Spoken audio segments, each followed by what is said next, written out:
The 2020 World Health Assembly will be held online later this month.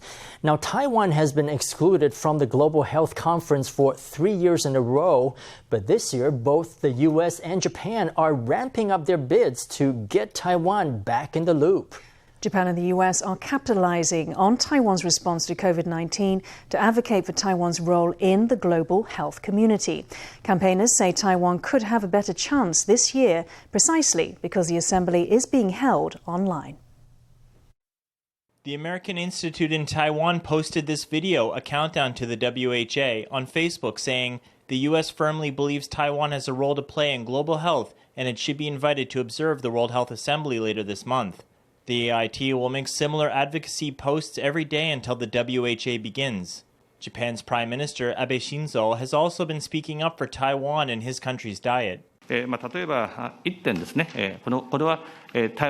Taiwan is unfortunately unable to participate in the WHO. I have raised this point with Director-General Tedros directly. The virus does not observe national borders. It will become a big problem if we can't share information. Abe has personally petitioned the Director-General of the WHO for Taiwan's inclusion. Japan and the U.S. are putting their weight behind Taiwan, giving some hope that 2020 might be the year. They can't hold the World Health Assembly in person this year, so it will be an online assembly. Now, in these circumstances, our supposed passport problem will be slightly reduced. The countries that share our views, so to speak, are making their advocacy very plain. The chance of us to participate as an observer at this year's online assembly is probably somewhat higher.